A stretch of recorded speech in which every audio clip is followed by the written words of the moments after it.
everybody, this is Scott Waters and welcome to No Life Till Metal, and with me I have Trog from Stone Groove Records and Stone Grooves and Deep Cuts. And together we are going to do a top 10 of 1982. However, it's going to be the non-hard and heavy. This is going to be your classic rock. Yeah. I mean, some of it's still hard and heavy somewhat, but It's as we get further into the 80s, it starts to become a little easier to separate the rock from the metal, as so many of you are so vocal about sometimes. Right. So we picked out 10 classic rock records that we like that aren't metal. Yeah. None of these can be described as metal. Not and really. We've got 10, but we thought very quickly we'd show a few honorable mentions that we wanted to include but ended up not making the list. One of my picks, Van Halen, Diver Down. Yep. One of the great rock and roll swindles of the 1980s. Kind of. It's an EP. It's like, an EP basically. Was sold as a full-length album. Barely like a minute or two. Well, they filled it out with cover songs. There's freaking like 3 or 4 cover songs. It's 1/3 cover songs, 1/3 instrumental fluff. Yeah, and then 1/3 real songs. Where Have All the Good Times Gone is a Kinks song. Yep. Pretty Woman is the Roy Orbison song. Big Bad Will is Sweet William Now. I don't know. That doesn't sound like something they wrote, but who knows? Dance in the Street, Martha and the Vandellas. Then you've got Happy Trails, which is, like I said, Roy Rogers and Gil Evans. Yeah. Yeah. But the album is pretty cool. Otherwise, I mean, I remember really digging it when it came out. But you've got, they're definitely treading in more commercial material. Yep. And this to me was the last territory. It was the beginning of the end for Van Halen. But my favorite cut on there, probably Little Guitars. I digress because that's not even in our list. Not really. Another one that's not in our list. All right. Honorable mention. There's so much I can say about this album. Mainly what a disappointment it was, but it's Queen. So I can't really shit on it too much because it's Queen. And it has some redeeming... A couple redeeming qualities. This is the album that gave us Under Pressure. I love the song with David Bowie. You can't go... That's like iconic. It's definitely a pop song. It is, but it's a good there's a lot of passion to it. It's not fluffy. But then you got songs like Body Language. Back Chat. They gotta say, the song is really catchy. Staying Power Dancer. You can't even say Body Language without thinking that, you know. It's bad. Yep. It's like artists, I said this before, artists, you know, they might complain that I'm not given enough creative freedom in my band and blah, blah, blah. Well, Freddie was given a lot of the reins in this one, and it's like, come on, man. I hope you loved it, man, and bless you where you are.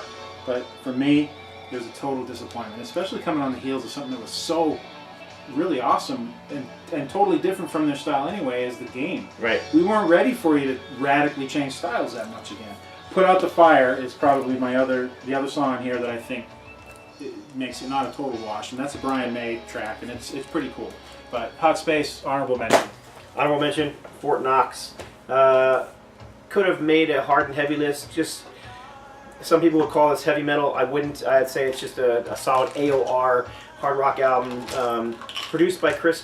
I never can say this guy's name. Sangreets.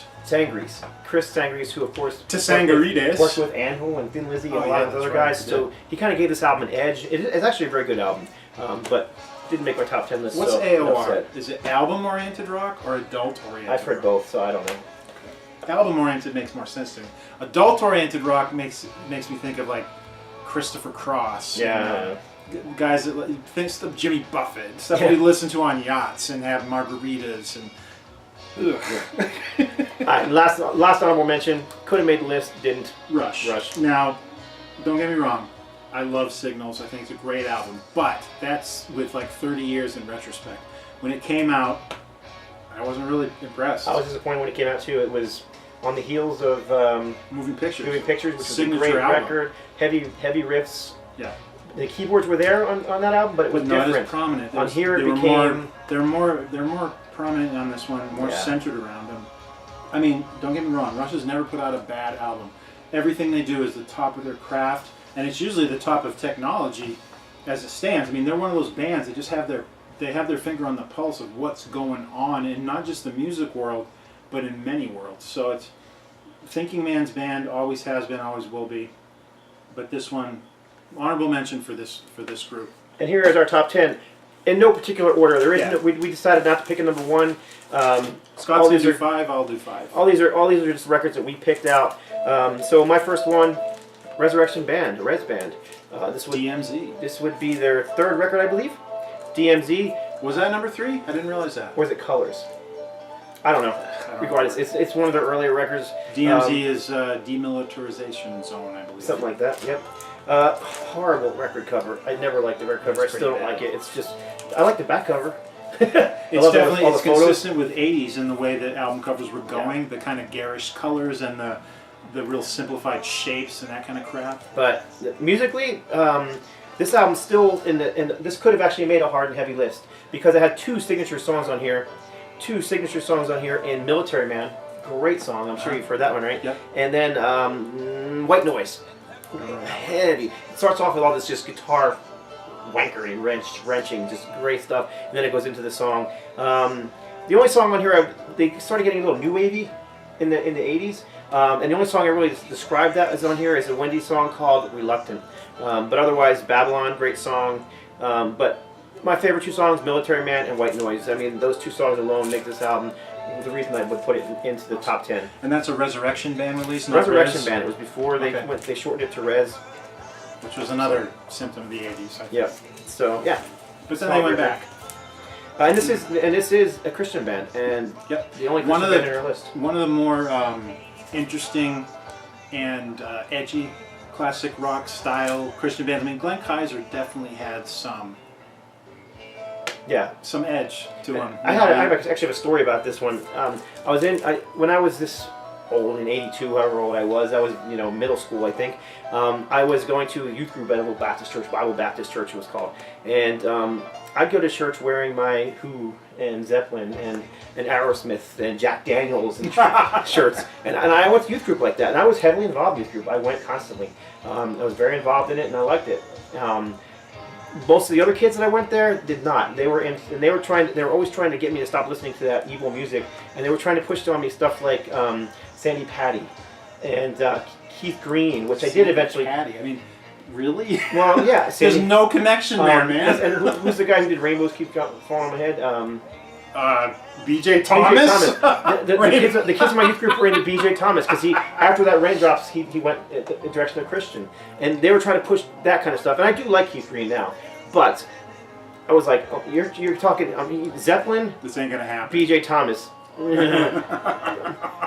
So hey, great song, Raindrops Come Fall on My Head, but my youth pastor turned me on to 2 bands that really were good. One was I almost said Keith Green, but not Keith Green. No, it wasn't Petra. Because Petra was another one they were into, and I was like, even then they were that great.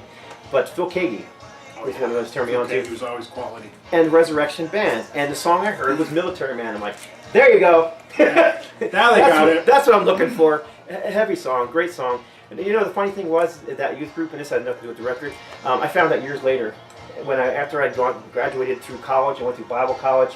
I was working for a Christian t-shirt company at the time, and I was making these shirts, and I was sending them back to my youth pastor because he's a friend of mine. Well, he ended up moving and becoming he Philadelphia Bible College. He ended up becoming some dean or something like that over there. He told me that while I was in the church, a lot of the parents of the other youth wanted me out and were trying to convince him to kick me out because of the shirts and because of the music I listened to. And then when I went to college, they would send care packages every once in a while, just candy and stuff.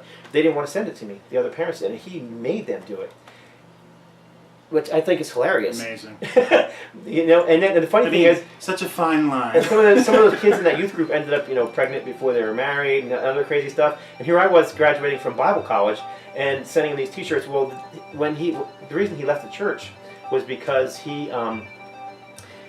they were looking for a head pastor, and he was too young in his 30s. Too young in his 30s. And the guy had been doing the interim pastoring the whole time. So he was really disappointed that he didn't get to be the pastor.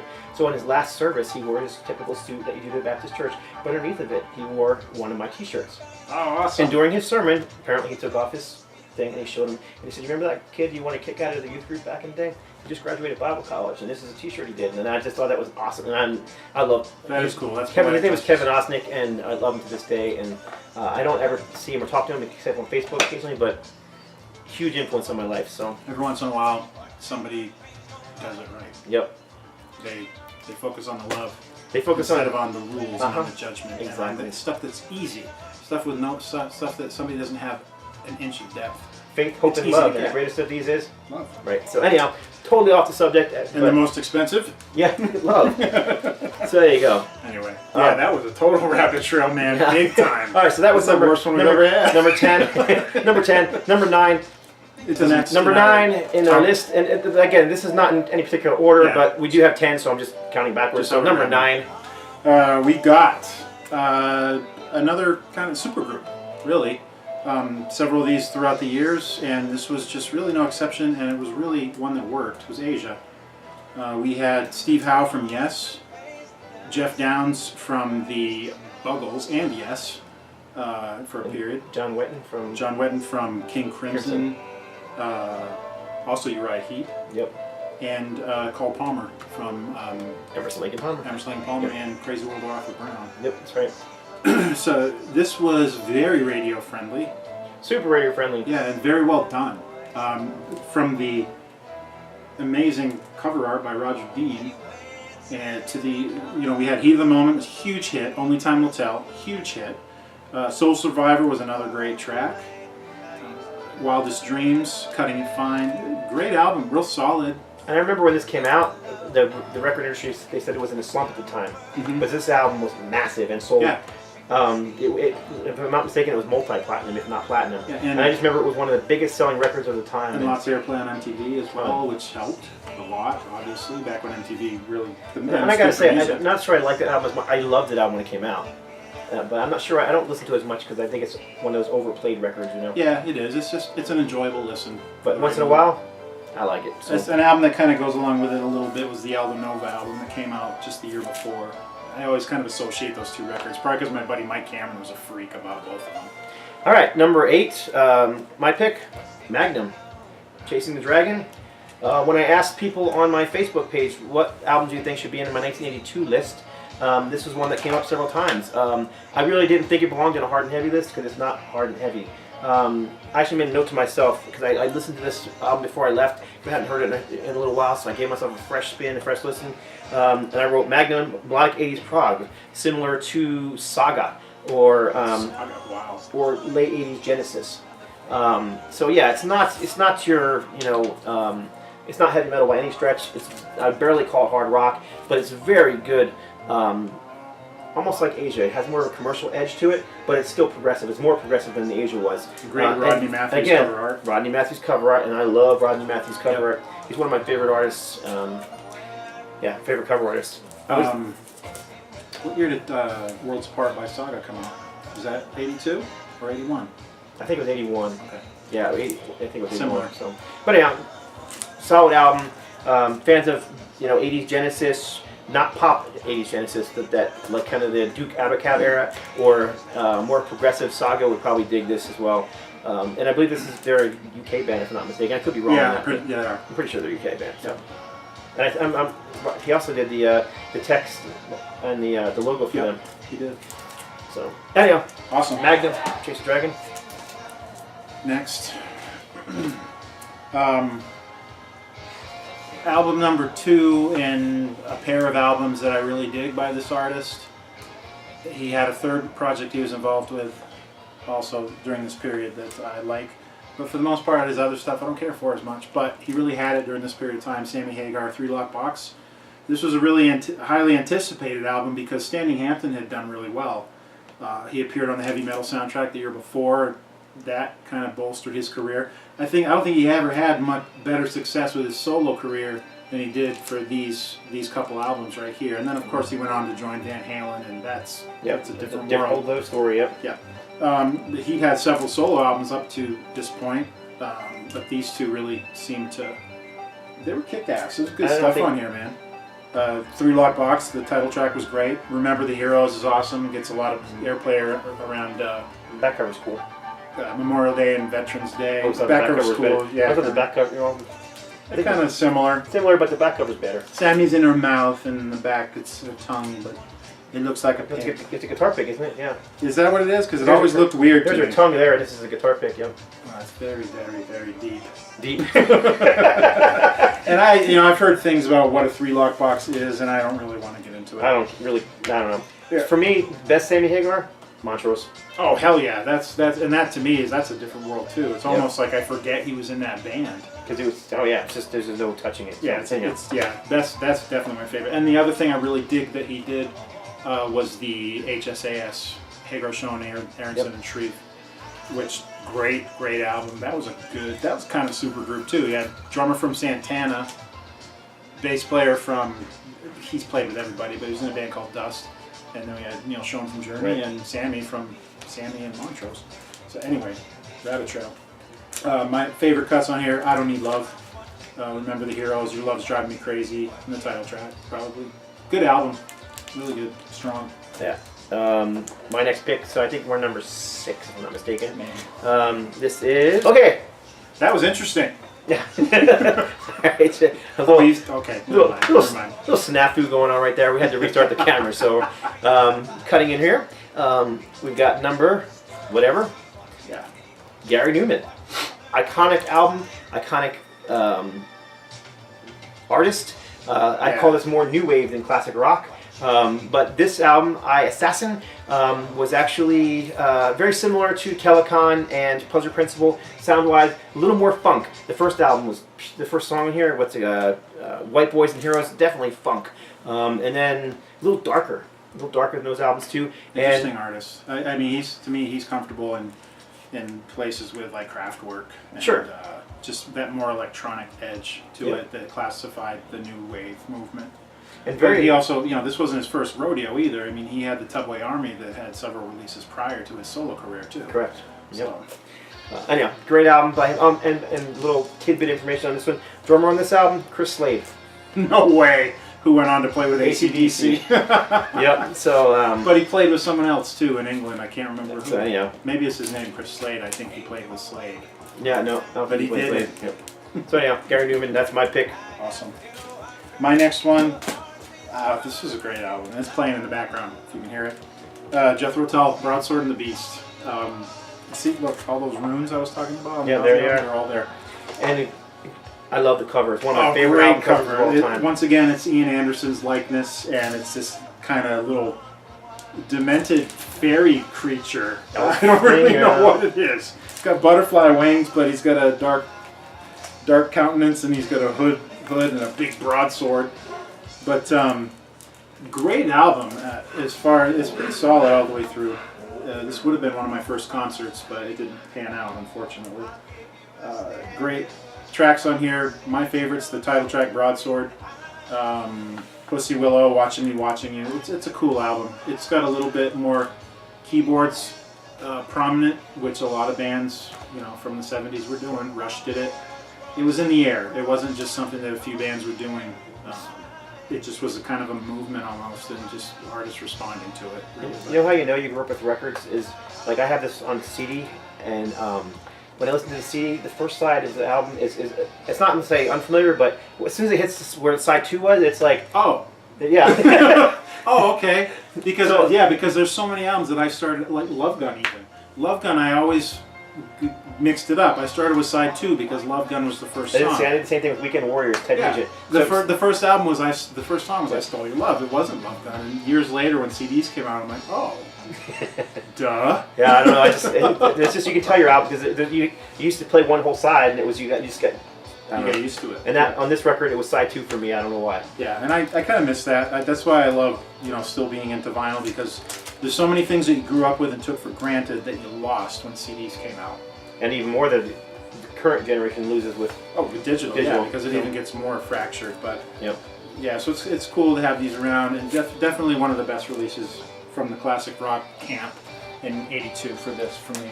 All right, this next one kind of goes along with the Gary Newman that I just showed, because this artist was, I consider, a hard rock metal artist in the '70s. Definitely a proto metal, if not heavy metal himself. But Alice Cooper, Zipper Catches Skin. First of all, we always loved this album cover. Is it the song lyrics, or what is this text I don't even remember now. I don't either. Yeah, I don't know if it's the song lyrics or if it's text from a book, but he You can see the zipper catches skin. It's under this little blood kind of smear, which is nasty. And these are hard to find in good shape too. Yeah, they're usually find crappy tore ones. up. So. White album covers don't age this well. was definitely a different style for him. I mean, look at his look here. He's going. I mean, he almost looks like Gary Newman going on here. And this is part 3 of a trilogy: Flush the Fashion, Special Forces, and this one. That one were fueled by I found out recently a cocaine addiction. Right. He had cleaned up from alcohol, but got introduced to coke by Bernie Taupin and others. And that's a recent revelation that he made on this Super Duper Alice Cooper documentary that just recently. I'm trying to remember. There was one song in here that actually had that heavy riffs, and I just can't remember which one it is off the top of my head. But gosh, it's just escaping me. It doesn't matter. Make That Money, Scrooge's song, pretty cool one. I Better Be Good was a good. It's all more of Alice's sense of humor is coming out on this. Oh yeah. It's fun to listen to, but there's a dark thread running through it's of a different kind of dark than those earlier albums where he was trying to be, Mr. Scary, This one's almost like, I'm really trying to keep Mr. Hyde at bay here, but he keeps kind of showing up.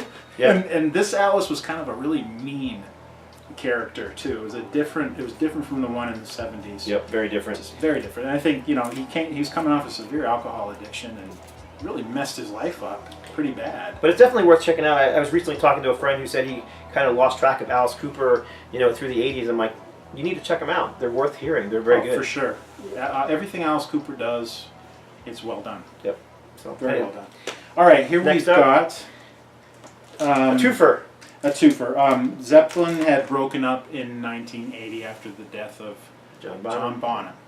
The first noise from the camp came in 1982, and it came in 3 forms, 2 of which I'll share because I believe these came first. Jimmy Page's soundtrack to the Death Wish 2, the sequel to the Death Wish movie, I think was the first thing we heard from the Zeppelin camp musically. And very different. Oh, extremely different. I was very psyched to hear it, but I was looking for those riffs and I was looking for the Zeppelin sound. It's there very briefly in some places, but not mostly. It's a soundtrack. It's not. It's not a soundtrack like today. Right. Like a bunch of artists throw a song on there, the hit song to make. It's almost like you almost describe it as a score. Right. Yeah. Yeah. This is much more of a score and some songs written for and from the movie. We got "Who's to Blame" as the opening cut, and it's got Chris Farlow on vocals, who's just a powerhouse singer. Used to sing with Atomic Rooster. That's probably the most well-known stuff he did. But we've got a bunch of instrumentals on here too, which are cool. Right. Jam Sandwich has got a bit of that Zeppelin thing going on. Is a weird record for a Zeppelin fan who was just heartbroken and just wanted more. It filled somewhat of a void, but not enough, and it was only one part of the Zeppelin equation. But it wasn't meant to be a Zeppelin album, and it's still good. It's just good. And on Swan Song. You just have to separate it from the band, and that's what's hard to do sometimes. Yeah, and I mean, I think John Bonham's death was one of the earliest ones that, young music fans that really hit. I'd only just recently got into Zeppelin, but it's just like, it was so catastrophic that it broke up the band. Yeah. Wow. So, and going along with this one? Next one was Robert Plant's first solo album, Pictures 11, which I was much more into. I dug this, I respected it. This one really got under my skin a lot more. The hit song on it, Burning Down One Side, track 1, side 1, I used to play that thing over and over because, okay, now I'm hearing some Zeppelin. Because it's the voice of Led Zeppelin, and as much as he was trying to change styles a bit and change styles radically with every release, it was still Robert Plant, and the tone of his voice and his melodic phrasings and all that, it was there. Good stuff on here. I always thought that if Zeppelin had stayed together, they could have actually gone into that direction. Absolutely. I think you can hear stuff on in through the outdoor. Exactly. That fits with this stuff for sure. And Robert was definitely trying to revamp his image. I mean, he's got the beginnings of what was becoming the cheesy 80s look, the way that musicians and artists dressed. It's that Chess King look that Michael Jackson made famous. It was the 80s. He didn't have the long locks anymore. He had like a permed up, shorter hairstyle. Even Kiss did that early in them. Yep. It's true. It was just the spirit of the time. Gene Simmons had the exact same hairstyle, or Paul Stanley, or both of them. It doesn't look like Paul's, you're right. But sound-wise, and Robbie Blunt was the guitar player on this, and he was a fantastic guitar player. Very, very underrated. Just some great musical passages on this that complemented Robert's voice incredibly. And I want to say Cozy Powell played on this too. I can't remember for sure. So anyhow, So first rumblings from the Zeppelin camp after John Bonham's death were in '82. Jimmy Page and Robert Plant. so my next pick, I'm going to give you a twofer as well, but my twofer is actually the same band. 1982, Genesis. This is the 3x3 single, which I believe came in a 7-inch and 12-inch format. And it's 3 songs by 3 people. Yes, exactly. I get it. 3 songs by 3 people. And it contains a huge hit, Paper Lady. Paper Lady is a great song. You might recall, and Me and Virgil, all good songs. A solid album from them. Not quite the cheese pop they were moving towards. Sure. It was right before the great. Well, I mean, the self-titled Genesis album that came after this was pretty good too. I agree. Then the cheese wave came. Yeah, but along with that, fantastic live album. 3 sides live.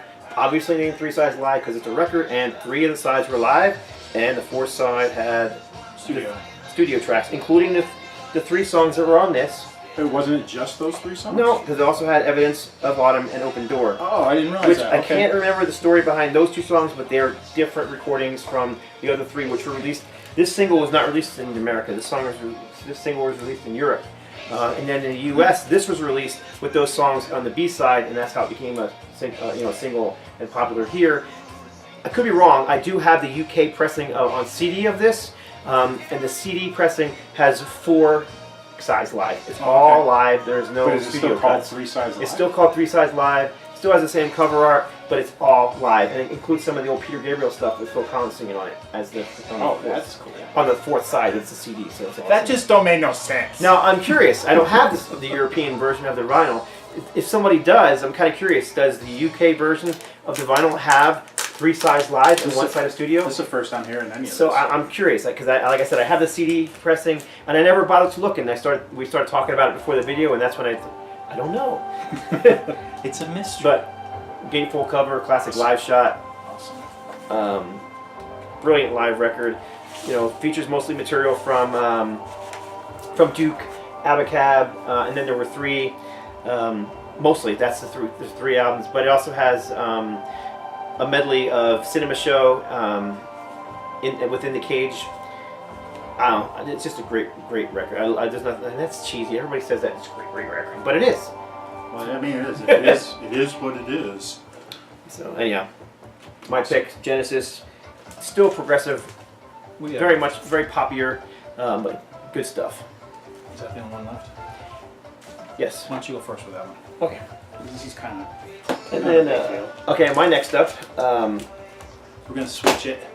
My next up. This is Canadian, I'd call them hard rock band. AOR. Sure. Melodic rock, hard rock, rock and roll, whatever you want to call it.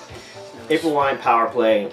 And it was a follow-up to hugely popular Nature of the Beast. Great cover. For whatever reason, this album had an edge to it. Yep. Hard rocking, even the cover art is just, it's got that edge to it. It's something you'd see on a Ted Nugent album. Yeah. And then this one came out, lost the edge slightly. A little more commercial, mostly in the production. Why they didn't continue down that lane, I don't know, because that was such a hugely popular album. Then they put this out. I guess they were thinking, I have an idea why. More commercial, more money. Who knows? Record label maybe had some input. Sure. Who knows what it is? But it did have a hit. Enough is Enough was the hit on this record. You'd know it if you heard it. If you're not, probably. I'm not. And then the other single on this record was "Tell Me Why," which is a Beatles song. Yep. Anyhow. Don't forget If You See K. Yeah. If you see K, yeah. If you see K, tell her I love her. Yes, if you see her. If you see K. Now, what is it? What is the Van Halen one? For unlawful carnal knowledge. Yeah. Anyhow, April Wine, Canadian hard rock. Didn't quite make it into my '82 hard and heavy video because it's not quite. Yeah, not to mention 3 hours long was about. We're pushing it as it was. So that's my choice. And then the last one for today. Yeah, I mean, we're not calling it number 1. We're just, but it is the last one. It's kind of a big deal issue for that year, and this was the third sounds from the Zeppelin camp. Now, what we have here is not a newly recorded album. It's older songs from the vault that had not previously been officially released.